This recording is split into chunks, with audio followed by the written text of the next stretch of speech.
Good morning. स्वागत है आप सभी का आपके अपने YouTube platform real marriage centre पे। हम इस प्लेटफॉर्म पे क्लास 6 से लेकर के 12 तक के एनसीईआरटी को देखते हैं। हम किसी भी सब्जेक्ट को शुरू करने से पहले सबसे पहले उस चैप्टर के थ्योरी सेक्शन को पढ़ते हैं। फिर थ्योरी समझ जाने के बाद हम उसके क्वेश्चन आंसर सेक्शन पे चलते हैं। प्रिय विद्यार्थियों, अगर आप इस प्लेटफॉर्म पे नए हैं तो आप इस यूट्यूब प्लेटफॉर्म को सब्सक्राइब कर लें और अपने दोस्तों के साथ शेयर करें ताकि उन्हें भी मदद मिल सके। प्रिय विद्यार्थियों, कहा जाता है तैयारी वही जो हर सवाल की चाबी बने। आप कहीं भी पढ़िए, कुछ भी पढ़िए, बट हमेशा कॉन्सेप्ट को क्लियर करके चलिए। हम यहाँ आपको कॉन्सेप्ट बिल्डअप करेंगे, ठीक है। आपके अंदर वो कॉन्सेप्ट डेवलप होगा जिससे आप उस प्रकृति के किसी भी प्रश्न को हल कर सकते हैं, ठीक है। तो कहा जाता है पढ़ाई वही जो आपको टॉपर बना दे। आप पढ़िए, ठीक है, और कॉन्सेप्ट को समझते चलिए, एक एक चीज को बारीकी से ध्यान दीजिए। एक न एक दिन आप जरूर टॉपर बनेंगे और अपने लाइफ में अच्छा करेंगे। तो चलिए आज की कक्षा प्रारंभ करते हैं। आज हम लोग शुरू कर रहे हैं कक्षा 7th के गणित विषय को, जिसमें कुल मिलाकर के चैप्टर 1 से लेकर के 16 तक चैप्टर है, जिसमें आज हम फर्स्ट चैप्टर को शुरू कर रहे हैं, ठीक है। धीरे धीरे इन सभी चैप्टरों को हम लोग पढ़ेंगे। आज हम पहला चैप्टर को शुरू कर रहे हैं, तो चलिए शुरू करते हैं। पहला चैप्टर आपका क्या है? पूर्णांकों की समझ। हम समझेंगे इसमें कि पूर्णांक होता क्या है। तो आइए शुरू करते हैं। देखिए, कह रहा है क्या? पूर्णांकों की समझ। हम पूर्ण संख्या या पूर्णांकों से परिचित है, ठीक है। चलिए इसकी भाषा को छोड़िए, हम अपने भाषा में इसको समझते हैं कि पूर्णांक होता क्या है। प्रिय विद्यार्थियों, पूर्णांक को समझने से पहले हमें कुछ महत्वपूर्ण चीजों को समझना पड़ेगा। तो आइए शुरू करते हैं। देखिए, हम सबसे पहले समझेंगे क्या कि अंक अंक क्या होता है। ये जो अंक है, ये अंक क्या होता है? डिजिट जिसको इंग्लिश में कहते हैं। आइए समझते हैं अंक क्या होता है। कह रहा है कि वे प्रतीक अथवा चिन्ह जिसका उपयोग संख्याओं को व्यक्त करने के लिए किया जाता है अंक कहलाता है। आमतौर पर हिंदू एवं अरबी में अंक 0 से लेकर के 9 तक होता है, ठीक है। 0 के बाद 1 2 3 डॉट डॉट डॉट 9 तक जाएंगे तो ये हमारा क्या कहलाता है? अंक कहलाता है। प्रिय विद्यार्थियों, हम लोग अपने रीति रिवाज में, अपने देश में जिस प्रथा को जानते हैं वो हमारा हिंदू और अरबी प्रथा के अंतर्गत आता है, ठीक है। हिंदू प्रथा में हम लोग तो देवी देवता का पूजा पाठ करते हैं। अरबी प्रथा, जो हमारे मुस्लिम समुदाय के भाई बहन हो जाते हैं वो अरबी प्रथा को जानते हैं, ठीक है। तो हिंदी एवं दोनों प्रथा में आपका 0 से लेकर के 9 तक के अंक का प्रयोग करता किया जाता है। देखिए 0 1 2 3 4 5 6 7 8 9, ये हमारा हिंदू अरबी प्रथा में। वहीं अगर रोमन प्रथा में चले जाए, जो अंग्रेज हमारे यहाँ करीब करीब 200 वर्षों तक शासन किया था, तो वो जो लिखते थे अंक, वो इस प्रकार से लिखते थे 1 2 3 4 5 6 डॉट डॉट डॉट, इस तरह से यहाँ 9 तक उनके अंक होते थे और इन्हीं अंक के सहायता से सभी संख्याओं को लिखते थे। देवनागरिक में, ये जो हमारा लिपि हिंदी है, देवनागरी लिपि में इस तरह से अंकों को लिखा जाता है।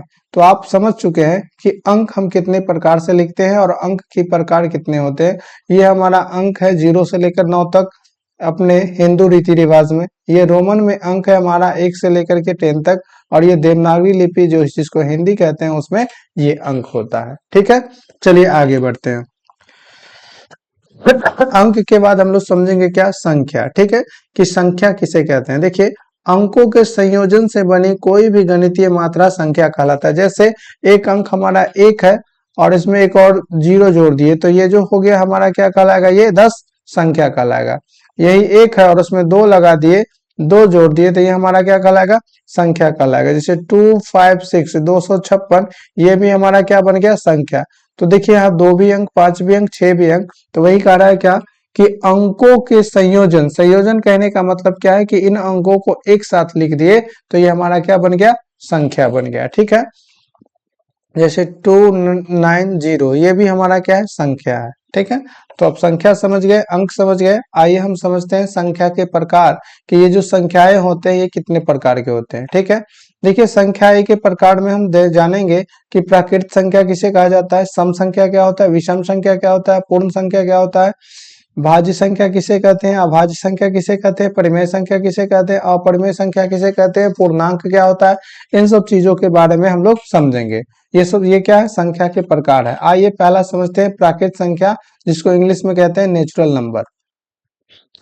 प्राकृत संख्या यानी कि नेचुरल नंबर। प्रिय विद्यार्थियों, जब आप जन्म लिए थे तो आपको दादा नाना नानी जब आप खेलते थे तो उस समय आपको पढ़ाया जाता था 1 2 3 4 5 6 डॉट डॉट डॉट, इस तरह से आप लोग गिनती करना सीखे थे नहीं। तो इसे हम लोग क्या कहते हैं, प्राकृत संख्या कहते हैं। ठीक है, 1 2 3 4 5 6 जिसको हम काउंट कर सकते हैं, जिसको हम गिन सकते हैं, ये सभी क्या कहलाता है, प्राकृत संख्या कहलाता है। ठीक है, अब इसी प्राकृत संख्या को जब हम ध्यान से देखेंगे तो इसी प्राकृत संख्या के अंतर्गत हमें 2 दिखाई दे रहा है, 4 दिख रहा है, 6 दिख रहा है। तो प्रिय विद्यार्थियों, 2 4 6 ये ऐसी संख्या है जो 2 से क्या हो जाएगा, इसमें पूरी पूरी भाग लग जाएगा, पूरी तरह से ये संख्या 2 से कट जाएगी। जैसे 2 है, अगर इसमें हम भाग लगाते हैं 2 से तो एक मर्तबे में लग जाएगा, ये कट जाएगा। ठीक है, फिर अगर हम 4 लेते हैं, फिर इसमें 2 से भाग देते हैं तो ये 2 मर्तबे में कट जाएगा, कितना आ जाएगा, ये आ जाएगा। तो कहा जाता है वे वैसी संख्याएं जिन्हें हम 2 से भाग देंगे तो वो पूरी पूरी कट जाएगी, वो सभी संख्याएं क्या कहलाता है, सम संख्या कहलाता है। जैसे 2 4 6 8 10 12 16 14 18, इस तरह से वैसी संख्या है जिसमें 2 से भाग करने पर शेष फल हमारा शून्य हो, अर्थात वो संख्या में पूरी तरह से भाग लग जाता है, वे सभी संख्याएं सम संख्याएं कहलाती है। ठीक है, और वैसी संख्या है जिसमें 2 से पूरी तरह भाग नहीं लगता है, विषम संख्या कहलाता है। जैसे 1 3 5 7 9 11 डॉट डॉट डॉट। ठीक है, तो वह संख्या है जिसमें 2 से भाग नहीं लगता है, अर्थात 2 से भाग करने पर शेष फल शून्य नहीं आता है, वो सभी संख्याएं क्या कहलाती है, विषम संख्याएं कहलाती है। जैसे 1 3 5 7 9 11, ये सभी विषम संख्याएं हैं। ठीक है, चलिए आगे समझते हैं। देखिए प्रिय विद्यार्थियों, हमने अभी तक पढ़ा है क्या, प्राकृत संख्या। ठीक है, और उसी प्राकृत संख्या के अंतर्गत हम प्राकृत संख्या को ध्यान से देखें तो इसमें हमको 2 4 और 6 दिखाई दिया, और ये वैसी संख्याएं थी जिसमें 2 से पूरी तरह भाग लगती थी, तो इन संख्याओं को हमने सम संख्या नाम दिया। ठीक है, और फिर हमने कुछ ऐसी संख्याएं देखा जैसे 1 3 5 जिसमें 2 से भाग नहीं लगती है, तो इन संख्याओं को हमने विषम संख्या नाम दिया। ठीक है, अब देखिए देखिए प्राकृत संख्या जिसके हमने जाना अभी कि 1 2 3 4, अर्थात जिसे हम काउंट कर सकते हैं, जिसे गिनती कर सकते हैं, यह प्राकृत संख्या कहलाती है।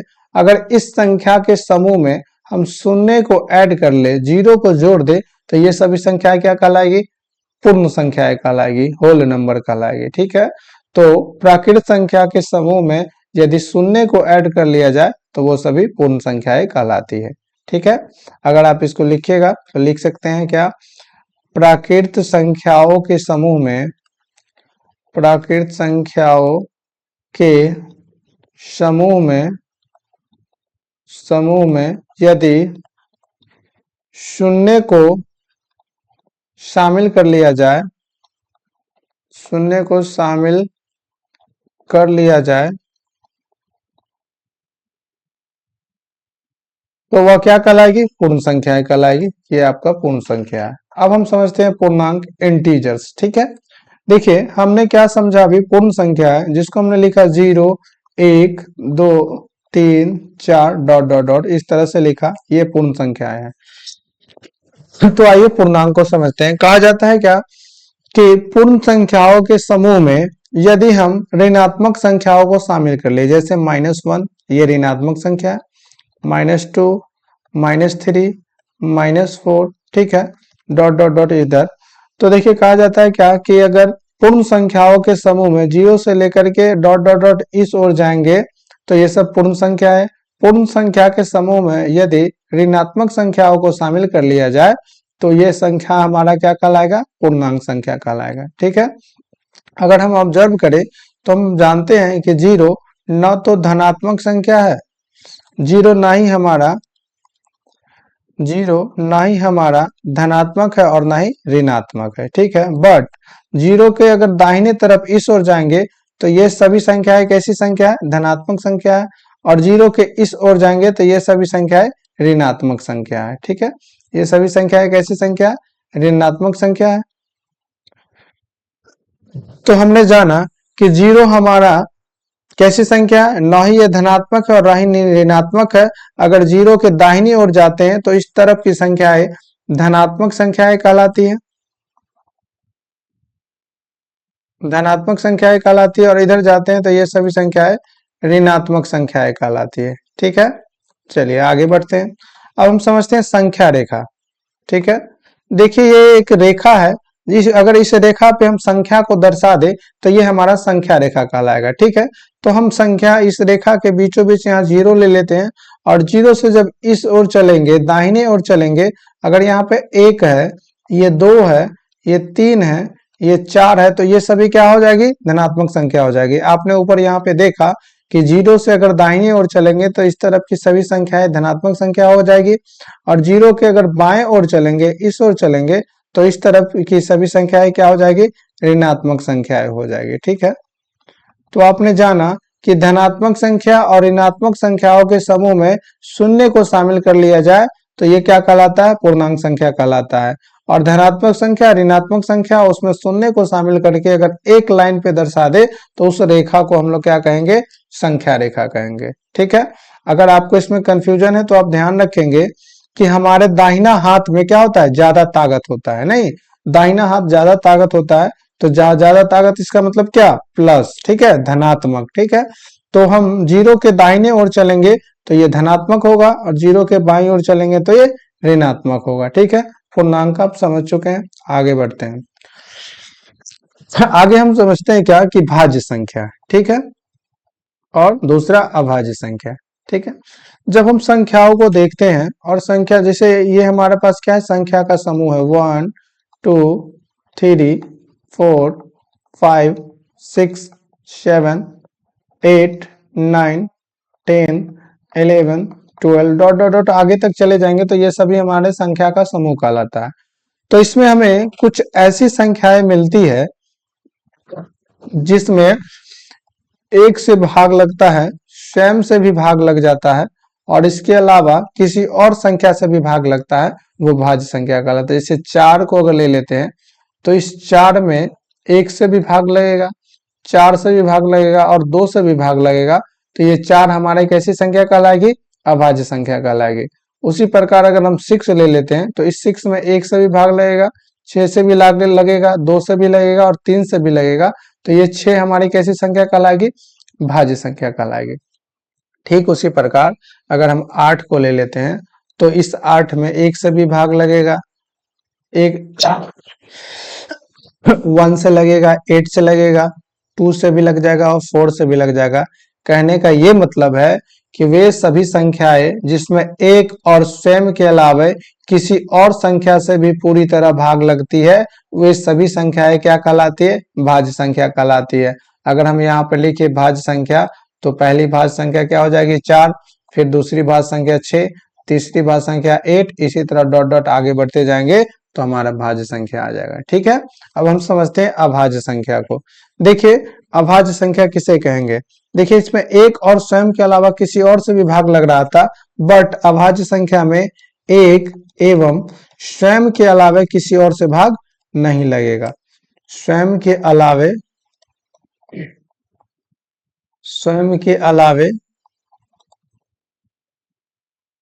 किसी भी संख्या से भाग ना लगे। भाग न लगे कहने का मतलब क्या है कि शेषफल शून्य न आए, मतलब पूरी तरह भाग ना लगे, वो क्या कहलाएगी, अभाज्य संख्या कहलाएगी। जैसे 2, अगर हम 2 में भाग लगाते हैं तो 1 और 2 के अलावा किसी और से भाग इसमें नहीं लगेगा, तो यह अभाज्य संख्या होगा। ठीक है, 3 में 1 और 3 के अलावा किसी और से भाग लगेगा क्या, नहीं, तो ये 3 भी हमारा क्या है, अभाज्य संख्या है। उसी प्रकार अगर 5 ले लेते हैं तो इस 5 में 1 और 5 के अलावा किसी और से भाग नहीं लगेगा, तो ये अभाज्य संख्या कहलाती है। कहने का मतलब ये हमारा है कि दुनिया की वे सभी संख्याएं जिसमें एक अथवा स्वयं के अलावा किसी और से भाग नहीं लगता है, अभाज्य संख्या कहलाती है। जैसे 2, 3, 5 7 डॉट डॉट डॉट आगे की ओर बढ़ते जाएंगे, ये सभी क्या कहलाएगी, अभाज्य संख्या कहलाएगी। ठीक है, अब हम समझते हैं परिमेय संख्या के बारे में। ठीक, तो परिमेय संख्या किसे कहेंगे, वैसी संख्या जिसे हम p बटा q के रूप में लिख सकते हैं। क्या कहलाएगी, वो परिमेय संख्या कहलाएगी, जहां पे q बराबर 0 नहीं होना चाहिए। ठीक है, जैसे 4 है। ठीक है, तो क्या हम इस 4 को 4/1 लिख सकते हैं, बिल्कुल लिख सकते हैं, क्योंकि 4 को 1 से भाग देंगे कोई फर्क नहीं पड़ेगा, तो ये 4 हमारा परिमेय संख्या कहलाएगा। ठीक है, उसी प्रकार अगर हम 6 ले लेते हैं तो 6 को भी 1 से भाग देंगे, ये परिमेय संख्या कहलाता है। 3/2 देखिए p बटा q के रूप में लिखा गया है, ये भी परिमेय संख्या कहलाता है। ठीक है ना, 7/8 ये भी हमारा परिमेय संख्या है। 9/4 ये भी परिमेय संख्या है। कहने का ये मतलब है कि वे सभी संख्याएं जिसे p बटा q के रूप में लिख सकते हैं, जहां q बराबर यानी कि नीचे जो है ये हमारा 0 नहीं होना चाहिए, वो सभी संख्याएं परिमेय संख्या कहलाएगी। ठीक है, अब हम समझते हैं अपरिमेय संख्या। आप समझ चुके हैं परिमेय संख्या के बारे में। अपरिमेय संख्या वैसी संख्या जिसे p बटा q के रूप में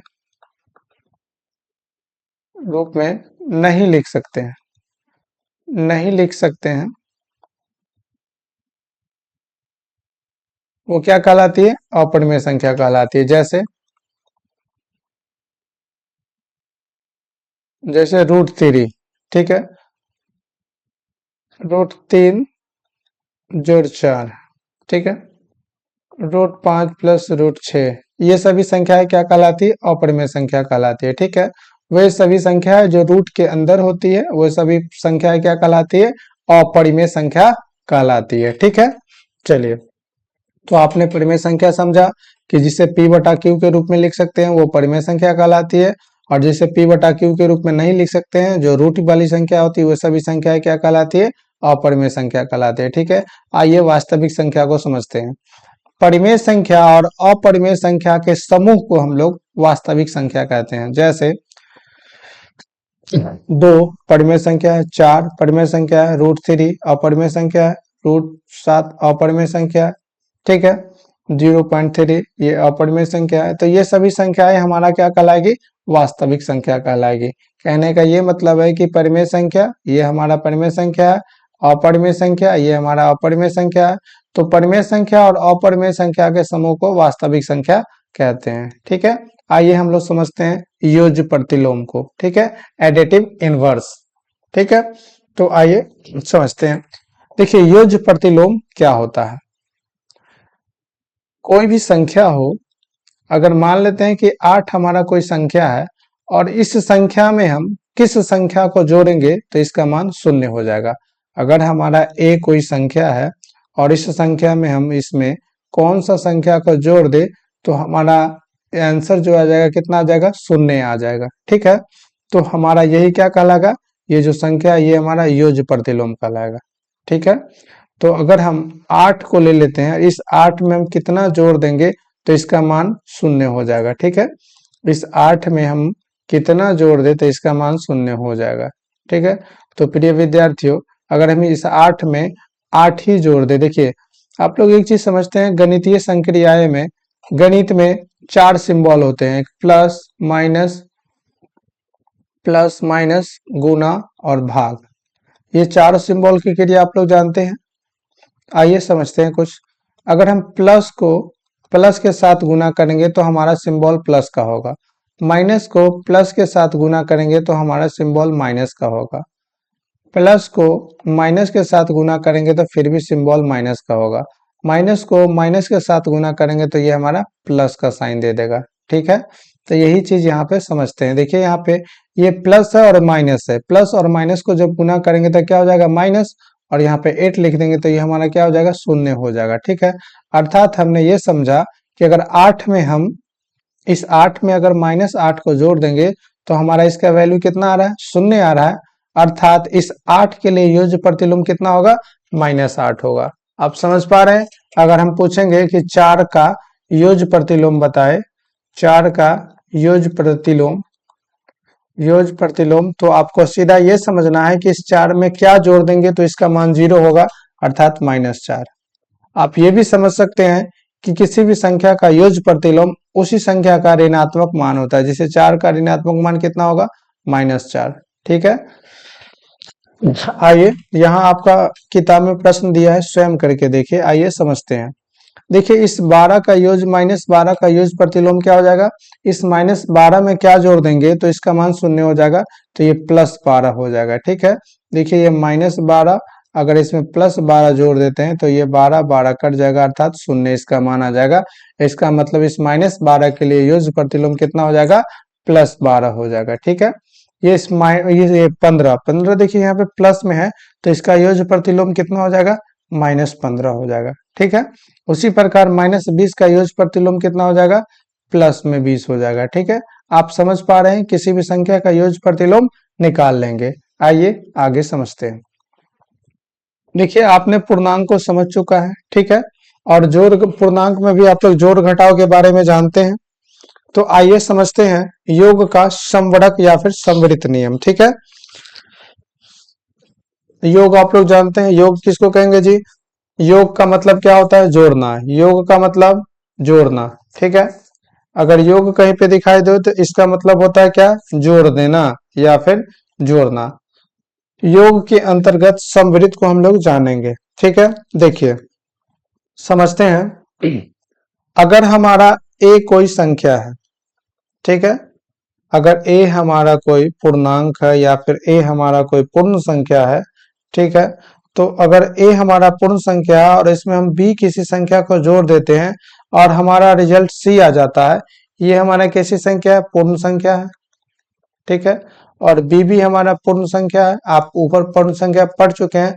इन दोनों का योग अगर हमें ये भी पूर्ण संख्या प्राप्त हो जाए तो हम ये कह सकते हैं कि ये क्या है, योग के अंतर्गत समवृत्त है। ठीक है, जैसे 8 है और इस 8 में 6 को जोड़ देंगे, ये 14 हो जाएगा। ठीक है, देखिए 8 भी कैसी संख्या है, पूर्ण संख्या है, 6 भी पूर्ण संख्या है, और हमारा रिजल्ट आया है ये 14, ये भी कैसी संख्या है, पूर्ण संख्या है। तो हम ये कह सकते हैं क्या, कि हमारा ये जो है 8 जोड़ 6 बराबर 14, ये योग के अंतर्गत क्या है, समवृत्त है। ठीक है, एक और एग्जांपल से समझते हैं। अगर हमारे पास ये 6 है, इसमें से इसको अगर हम इसमें जोड़ दें, कितना, -3 को जोड़ दे तो हमें क्या प्राप्त होगा, 6, ये प्लस माइनस -3, तो क्या कितना हो जाएगा, ये 3 हो जाएगा। देखिए ये 6 भी पूर्ण संख्या है, ये 3 भी पूर्ण संख्या है, रिजल्ट भी हमारा पूर्ण संख्या हो जाएगा, तो ये हमारा क्या हो जाएगा, समवृत्त हो जाएगा। ठीक है, आइए समझते हैं क्रम विनिमय नियम को। ठीक है, देखिए क्रम विनिमय नियम वो कहता है कि अगर हमारे पास a प्लस बी है, इसको जोड़ देते हैं, हमारा रिजल्ट क्या आ जाता है, c आ जाता है। ठीक है, फिर अब हम इसको क्रम को क्या करते हैं, पलट देते हैं और करते हैं क्या, b प्लस सी। देखिए यहाँ सॉरी b प्लस ए, यहाँ पर देखिए क्या किए थे, a प्लस बी किए थे, c आंसर आ गया था। अब यहाँ क्या किए, b को पहले लिख दिए, तो b प्लस ए करेंगे, फिर भी हमारा रिजल्ट अगर c आता है तो हम ये कह सकते हैं कि ये क्रम विनिमय गुण को धारण करता है, गुण को पालन करता है। जैसे 4 और 6 को जोड़ देंगे, कितना हो जाएगा, 10, और यहाँ पे 6 और 4 को जोड़ देते हैं, फिर भी कितना होता है, 10 होता है। तो हम ये कह सकते हैं कि ये क्रम विनिमय गुणधर्म को पालन कर रहा है। ठीक है, एक और एग्जांपल से समझते हैं। 2 में अगर 4 जोड़ देते हैं, कितना हो जाता है, ये 6। उसी प्रकार अगर हम इसमें 4 में 2 जोड़ देते हैं, फिर हमें कितना प्राप्त होता है, 6। तो अर्थात हम ये कह सकते हैं कि ये सभी क्या है, क्रम विनिमय गुणधर्म को पालन कर रहा है। ठीक है, आइए आगे समझते हैं। आगे क्या है, साहचर्य गुण। ठीक है, इसको साहचर्य भी कहा जाता है। इसमें देखिए,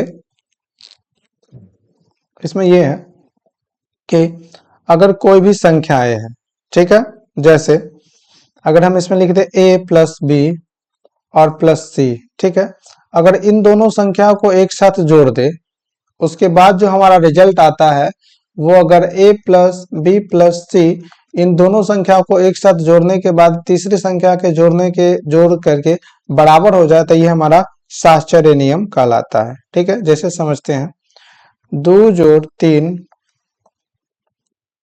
प्लस 4, 2 जोड़ 3 प्लस 4। देखिए यहाँ पर इस दोनों को पहले जोड़ेंगे, यहाँ पर इसको बाद में जोड़ेंगे, तो 3 और 2 5 और जोड़ 4, यहाँ पे क्या हो जाएगा 2, 4 और 3 7। तो 5 और 4 को जोड़ देंगे कितना हो जाएगा 9, 7 और 2 को जोड़ देंगे 9, तो 9 बराबर कितना हो गया 9 हो गया, अर्थात ये साहचर्य नियम का पालन कर रहा है। आप ये समझ पा रहे हैं साहचर्य नियम में अगर हम किसी भी दो संख्याओं को, तीन संख्या को जोड़ते हैं, पहले वाले दो संख्याओं को एक साथ जोड़ते हैं, फिर तीसरी संख्या को जोड़ते हैं, फिर हम क्या करते हैं कि पहली वाली संख्या को छोड़ देते हैं, फिर दूसरी वाली दूसरी दो संख्याओं को एक साथ जोड़ते हैं, फिर जब तीसरी संख्या के साथ जोड़ेंगे तो इसका जो वैल्यू आएगा, ये दोनों का वैल्यू आपस में बराबर हो जाए तो हम ये कहेंगे कि यह साहचर्य गुण को पालन करता है, साहचर्य गुण का फॉलो करता है। ठीक है, चलिए आगे समझते हैं योज तत्समक। ठीक है, देखिए एकदम आसान है योज तत्समक।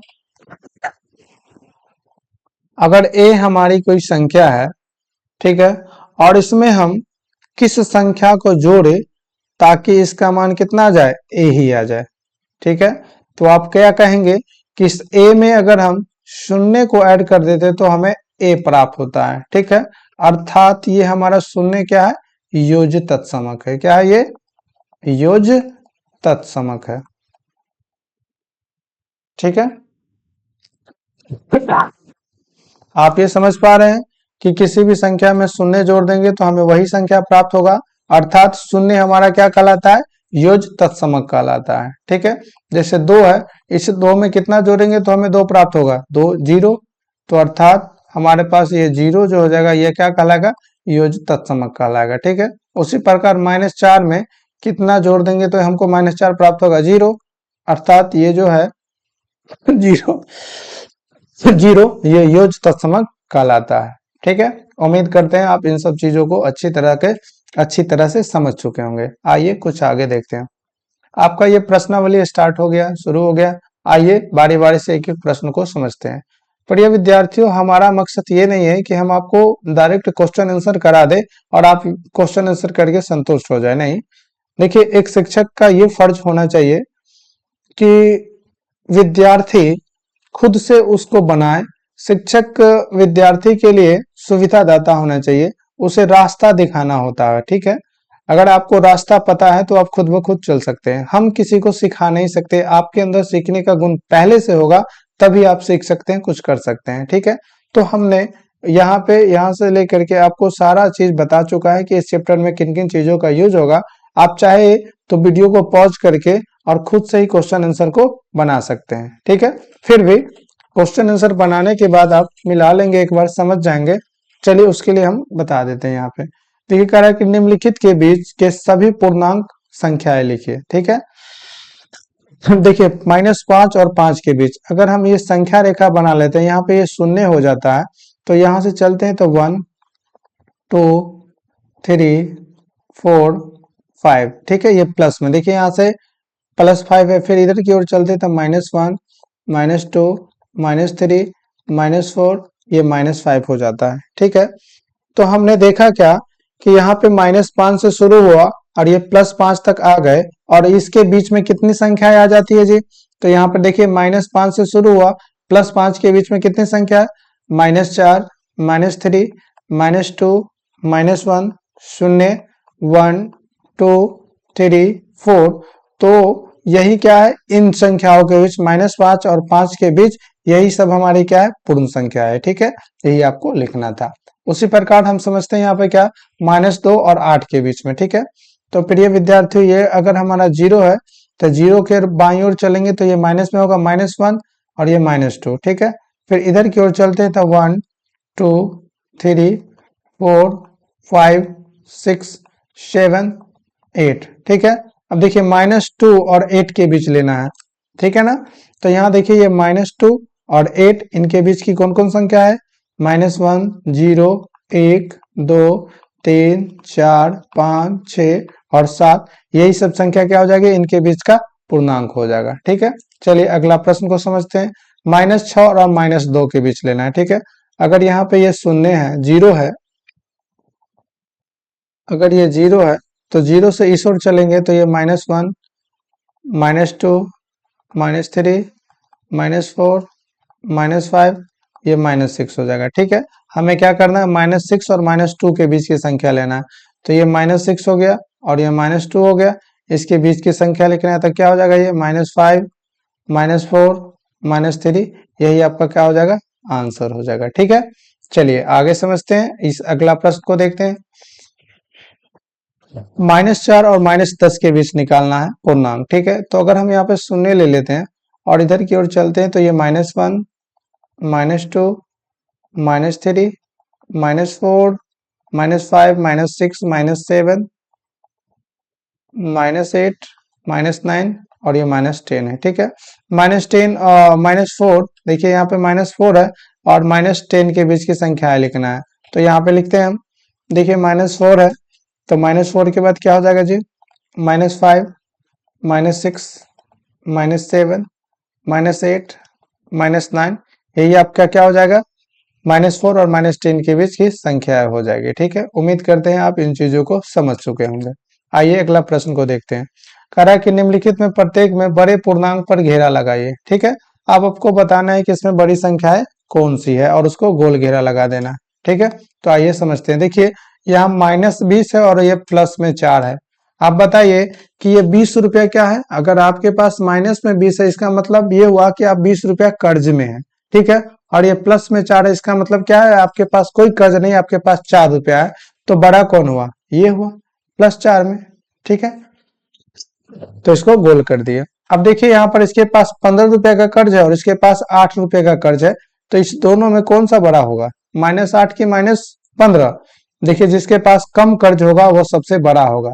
तो यहाँ पे -8 है तो ये बड़ा हो जाएगा। ठीक है, आप इस चीज को समझिए कि माइनस में जो संख्याएं होती है, जो सबसे कम होती है वो सबसे बड़ी होती है। ठीक है, चलिए अगला देखते हैं। देखिए यहाँ पे ये 0 है और -5 है। तो अच्छा है ना कि कुछ ना कर्ज होने से अच्छा है कि हमारे पास कुछ ही ना रहे। तो ये 0 हमारा क्या हो जाएगा, -5 से बड़ा हो जाएगा। उसी प्रकार -7 यहाँ पे बड़ा हो जाएगा, यहाँ पे 25 बड़ा हो जाएगा और यहाँ पे -18 बड़ा हो जाएगा। ठीक है, चलिए अगला प्रश्न देखते हैं। कहना है रिक्त स्थानों में उचित चिन्ह का चिन्ह को भरिए। ठीक है, देखिए जिधर की ओर मुंह खोलेगा, देखिए ये मुंह इधर की ओर खुल रहा है ना, ये तो इधर वाली जो संख्या हो जाएगी क्या हो जाएगी, ये बड़ी होगी। ठीक है, और इधर की संख्या क्या हो जाएगी, छोटी हो जाएगी। ठीक है ना, अगर ये मुंह इधर की ओर खुले, ये देखिए ये मुंह इधर की ओर खुल रहा है, तो इधर वाली संख्या हो जाएगी ये बड़ी हो जाएगी और इधर की संख्या छोटी हो जाएगी। ठीक है, और इसका मतलब बराबर है, मतलब इधर की संख्या और इधर की संख्या दोनों संख्या कैसी होगी, बराबर हो जाएगी। देखिए आइए समझते हैं। देखिए -6 बड़ा है या -8 बड़ा है। आपने अभी पढ़ा कि जिसके पास कम कर्ज होता है वो बड़ा है। तो देखिए इसके पास 6 रुपया कर्ज है और इसके पास -8 है। तो इसका मतलब -6 बड़ा है, तो यहाँ पे इस तरह का सिंबल लगा देंगे। देखिए यहाँ पर 0 और 4 में कौन सा बड़ा है, दोनों प्लस में है तो ज्यादा वाला बड़ा होगा 4। -15 और 2 में कौन सा बड़ा है, 2, तो ये हो जाएगा। ठीक है, सिंबल -50 और यहाँ क्या है, -54 और प्लस में 4। पहले इसको सॉल्व करते हैं। देखिए -54 और प्लस में कितना है, 4 है। देखिए आप 54 रुपया कर्ज में थे और 4 रुपया चुका दिए, फिर भी आप कितना कर्ज में है, 50 रुपया कर्ज में। तो इसका मान कितना हो जाएगा जी, -50। ठीक है ना, देखिए इधर भी -50, यहाँ भी -50, यानी कि दोनों क्या है, बराबर है। ये भी दोनों देखिए 25 बराबर 25 हो जाएगा। ठीक है ना, देखिए आपके पास 4 रुपया कमाते हैं और 15 रुपया खर्च कर देते हैं तो आप 11 रुपया कर्ज में रहते हैं। उसी प्रकार यहाँ पे 2 रुपया कमाते हैं और 20 रुपया खर्च कर देते हैं, फिर भी आप 18 रुपया क्या है, कर्ज में है। अब ये बताइए कि -11 रुपया जो कर्ज में है और जो -18 रुपया कर्ज में है, तो कम कर्ज किसके पास है, -11 वाला के पास, यानी कि बड़ा कौन सा हो जाएगा, ये -11 हो जाएगा। ठीक है, उम्मीद करते हैं आप इन प्रश्नों को समझ चुके होंगे। आइए अगले प्रश्न को देखते हैं। कह रहा है नीचे दिए गए पूर्णांक को बढ़ते क्रम में लिखे। ठीक है ना, तो आइए इसको लिखते हैं। देखिए बढ़ते क्रम में तो सबसे पहले क्या करना है, सबसे छोटा संख्या लिखना है। ठीक है, आपने अभी ऊपर इस प्रश्न में देखा कि जिस संख्या में माइनस लगा हो और जो जितनी बड़ी संख्या होती है वो उतना छोटा होता है। जैसे यहाँ 20 है और -7 है, तो ये छोटा है और ये -7 क्या है, बड़ा है। तो जिस संख्या में जो जितना बड़ा संख्या होगा, अगर उसमें माइनस लगा हो तो उतना ही छोटा होता है। तो इसमें सबसे छोटा कौन हो जाएगा, -8। फिर यहाँ पे सबसे छोटा कौन हो जाएगा, -5। फिर कौन सा हो जाएगा, -2। ठीक है, उसके बाद छोटा इसमें कौन सा हो जाएगा जी, 12। उसके बाद फिर 15, फिर 20। तो ये आपका क्या हो जाएगा जी, एक संख्याओं का ये बढ़ते क्रम हो जाएगा, ये आपका आंसर हो गया। ठीक है, सेम उसी प्रकार इसको भी सजाना है। तो पहले क्या हो जाएगा, -15, फिर -4, फिर -2, फिर 0, फिर 5, फिर 8। ठीक है ना, ये आपका आंसर हो जाएगा। ठीक है, कह रहा है कि नीचे दी गई पूर्णांक की अगली पूर्णांक संख्या बताइए। ठीक है, अगली कहने का मतलब क्या है कि अगर ये 4 है तो 4 के आगे फिर अगली संख्या क्या हो जाएगी, 5 हो जाएगी। ठीक है ना, तो इसको हमको क्या करना है, बताना है। देखिए -17 है, तो -17 के ठीक बाद अगली संख्या क्या हो जाएगी। देखिए अगर संख्या रेखा पे इस तरह से लिखेंगे तो यहाँ पे मान लेते हैं क्या कि -18 है, तो इसके बाद आगे की संख्या क्या हो जाएगी, ये -17। फिर आगे की संख्या क्या हो जाएगी, -16। फिर आगे की संख्या -15, डॉट डॉट डॉट इस तरह से आगे की ओर बढ़ते जाएंगे प्लस की ओर। ठीक है, तो आप समझ चुके हैं कि -18 के बाद अगली संख्या क्या हो जाएगी, -17। ठीक है, उसी प्रकार 15 के बाद अगली संख्या क्या हो जाएगी, 16। -20 के बाद अगली संख्या कितनी हो जाएगी, -19। 18 के बाद अगली संख्या 19, -5 के बाद अगली संख्या क्या हो जाएगी, -4। आप इन चीजों को समझ चुके हैं। आइए अगले प्रश्न को देखते हैं। कह रहा है नीचे दिए हुए पूर्णांक के पहले का पूर्णांक बताइए। ठीक है, देखिए यहाँ पे क्या कह रहा है, बाद का पूर्णांक बताने के लिए कह रहा था अगली पूर्णांक, और यहाँ पे क्या कह रहा है, पहले की पूर्णांक बताना है। ठीक है, तो देखिए ये 25 है, तो इस 25 से पहले कितना हो जाएगा जी, 24। ठीक है, ये -59 है, -59 से ठीक पहले क्या हो जाएगा, -60। कैसे होगा, आइए इसको समझते हैं। देखिए ये हमारा संख्या रेखा ये 0 है, इधर की ओर जाएंगे तो धनात्मक संख्या हो जाएगी। ठीक है, और वही अगर इधर की ओर जाएंगे तो ये कैसी संख्या हो जाएगी, ऋणात्मक संख्या हो जाएगी। आइए इन चीजों को समझते हैं। देखिए ऋणात्मक संख्या कितना है, यहाँ पे -59 है, इधर की ओर जाएंगे तो ये -58, इधर की ओर जाएंगे -57। ठीक है, तो इससे पहले की संख्या पूछ रहा है, तो -59 से पहले की संख्या क्या हो जाएगी, -60। ठीक है, तो इसी तरह से ये इधर की ओर जाएंगे तो ये पहले, और इधर की ओर जाएंगे तो बाद। -55 से पहले क्या हो जाएगा, -56। ठीक है, -26 से पहले कितना हो जाएगा, -27। ठीक है, +100 से पहले कितना हो जाएगा, +99। ठीक है, उम्मीद करते हैं आप इन चीजों को समझ चुके होंगे। कह रहा है कि रिक्त स्थानों को भरिए। ठीक है ना, कह रहा है एक में -5 और +2 है। ठीक है, तो इसको हल करना है।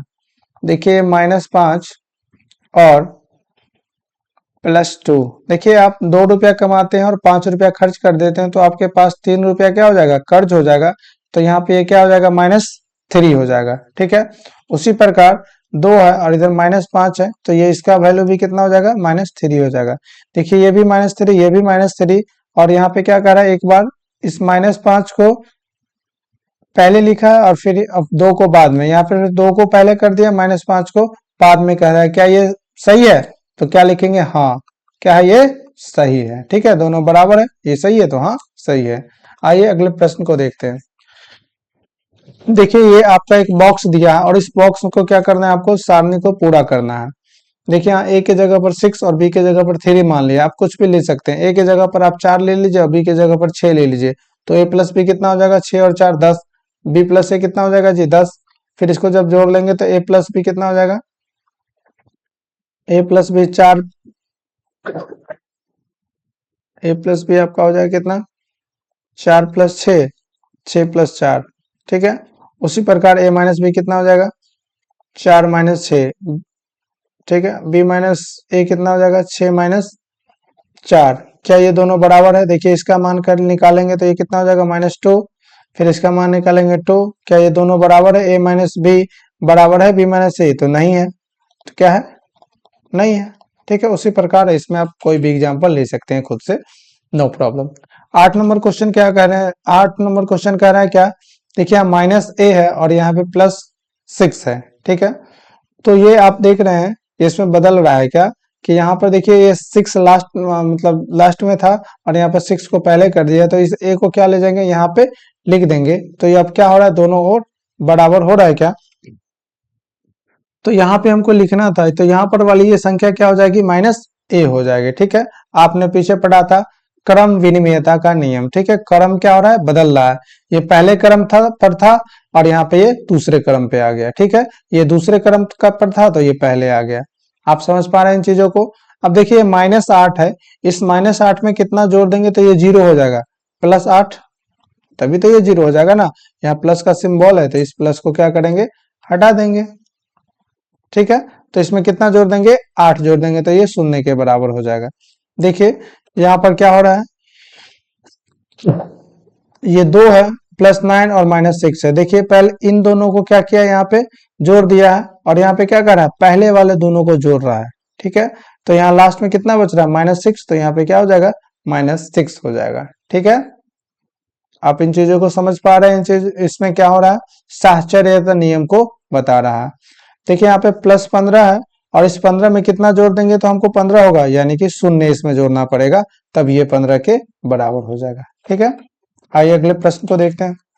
कह रहा है निम्नलिखित को जोड़िए। देखिए -15 और जोड़ -18 कर देंगे तो ये -15 और देखिए प्लस माइनस -18 और -15 -18 को जोड़ देंगे तो ये क्या हो जाएगा, -33 हो जाएगा। ठीक है, उसी प्रकार अगर -20 में +17 जोड़ देंगे। अब देखिए 17 रुपया कमाते हैं और 20 रुपया खर्च करते हैं, तो फिर भी अब 3 रुपया कर्ज में रहेंगे। ठीक है, फिर अगला प्रश्न क्या है, 24 में से 16 घटा लेना यानी कि 8 हो जाएगा। ठीक है, -8 और प्लस में 5 कर देना तो ये -3 हो जाएगा। इन चीजों को आप समझ चुके होंगे। ठीक है, अगले प्रश्न को देखते हैं। कह रहा है निम्नलिखित को घटाइए, तो -15 और इसमें से घटा देना कितना, -5। ठीक है, तो ये -15, देखिए माइनस गुने माइनस करेंगे तो ये +5 हो जाएगा, तो ये हमारे पास कितना हो जाएगा, -10 हो जाएगा। ठीक है, 25 और इसमें से -75 कर देंगे तो 25 और माइनस माइनस प्लस हो जाएगा 75, तो ये कितना हो जाएगा, 100। ठीक है, -8 और इसमें से हमको कितना घटा देना है जी, -16। ये सी नंबर क्वेश्चन को देखते हैं तो ये -8 और देखिए माइनस माइनस प्लस हो जाएगा 16। अब 16 में से 8 चला जाएगा, ये 8 हो जाएगा। ठीक है ना, देखिए -20 और इसमें से घटा देना है कितना, -18। ये डी नंबर क्वेश्चन है, तो -20 और माइनस माइनस प्लस 18 हो जाएगा, तो ये कितना हो जाएगा, -2 आंसर आपका हो जाएगा। ठीक है, तो पहला आंसर आपका कितना आ गया, -10, दूसरा 100, तीसरा 8 और चौथा -2 हो गया। ठीक है, आइए अगले प्रश्न को देखते हैं। कह रहा है क्या कि क्रम विनिमय नियम, मतलब उसका क्या करना है, एक एक उदाहरण देना है। पहला क्या है, क्रम विनिमयता नियम का उदाहरण देना है। तो आइए इसका एग्जाम्पल लिख देते हैं। अगर हम यहाँ पे ले लेते हैं क्या, 8 अजोड़ 5। ठीक है, इसके क्रम को बदल देना है, तो यहाँ क्या लिख देंगे, 5 जोड़ 8। ये आपका क्रम विनिमयता नियम का उदाहरण हो गया। आपका क्या कर रहा है, साहचर्य नियम का उदाहरण देना है। ठीक है, तो आइए समझते हैं। 2 अजोड़ 3, पहले इन दोनों को जोड़ देंगे। ठीक है, फिर क्या करेंगे, 2 जोड़ 3 फिर +5, पहले इन दोनों को एक साथ जोड़ दिए फिर 5 के साथ जोड़ेंगे। यहाँ पे क्या करेंगे, पहले इन दोनों को जोड़ देंगे। ठीक है, पहले यहाँ शुरू वाला 2 को जोड़ते हैं, यहाँ लास्ट वाला 2 को जोड़ते हैं। यह साहचर्य नियम का उदाहरण है। अब हम देखते हैं समवरक नियम को समझते हैं। ठीक है, देखिए समवरक नियम क्या कह रहा है, हमारा -3 एक पूर्णांक है, अगर इसमें 5 को जोड़ देते हैं तो हमारा आंसर कितना आता है, 2 आता है। तो ये भी पूर्णांक है, ये भी पूर्णांक है, हमारा आंसर भी पूर्णांक आ गया। तो ये किसका उदाहरण है, समवरक नियम का उदाहरण है। ठीक है,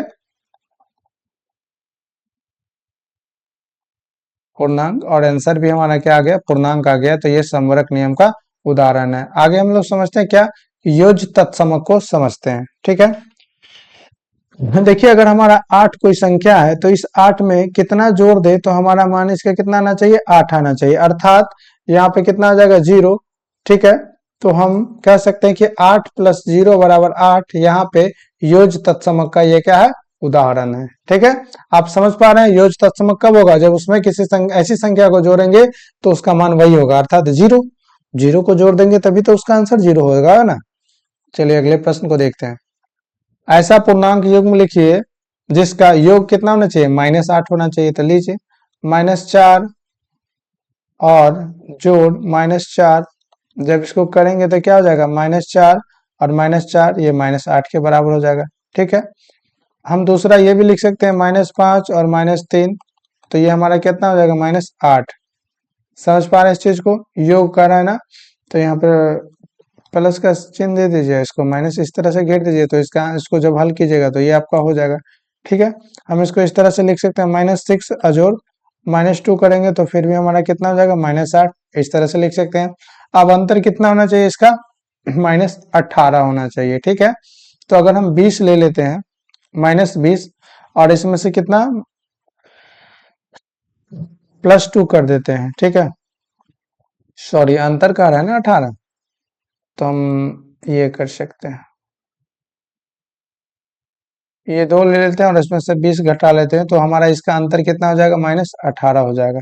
ठीक है, अगर हम 24 सॉरी अगर हम ले लेते हैं कितना, कुछ भी एग्जांपल ले सकते हैं, इसमें कोई प्रॉब्लम नहीं है। ठीक है, अगर हम 3 ही ले लेते हैं और इसमें से 21 घटा लेते हैं तो यह फिर भी हमारा आंसर -18 आता है। तो इस प्रकार से आपको क्या करना है, एग्जाम्पल दे देना है, एग्जाम्पल लिख लेना है। ठीक है, अगला क्या कह रहा है, इसमें संकेत कह रहा है क्या कि ए के लिए पहला प्रश्न क्या दे रहा है, -5 प्लस -3 इक्वल टू वॉट हो जाएगा। ठीक है, -8, क्या ये सही है क्या?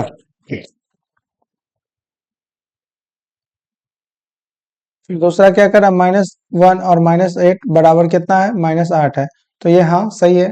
ठीक है ना, मतलब इसी का क्या दे दिया, संकेत दे दिया, तो आप ये कह सकते हैं कि हमारा ये उत्तर दिया गया क्या है, सही है। ठीक है, आप इन चीजों को समझ चुके होंगे। आइए अगले अगले प्रश्न को देखते हैं, वो आपका लास्ट प्रश्न था। ठीक है, प्रिय विद्यार्थियों, यदि आपको समझ में आता है तो इस चैनल को, इस वीडियो को लाइक कर दें। ठीक है, चैनल को अपने दोस्तों के साथ शेयर करें और सब्सक्राइब कर दें, ताकि इस पे आने वाले सभी नोटिफिकेशन आपको मिलता रहे। प्रिय विद्यार्थियों, अभी आप 6 क्लास का एग्जाम दे चुके होंगे और 7th में जाने वाले होंगे। ठीक है, तो आप क्या कीजिए, शुरू से ही सारे वीडियो को धीरे धीरे आते रहेगा, आप देखते चले। ठीक है, और समझते चले और बनाते चले। ठीक है, प्रिय विद्यार्थियों, ये YouTube चैनल आपको क्लास 6 से लेकर के 12th तक, जब तक आप पढ़ेंगे तब तक ये आपकी मदद करती रहेगी। इसलिए इस चैनल को सब्सक्राइब कर ले और सभी वीडियो को सबसे पहले आकर देखिए। धन्यवाद।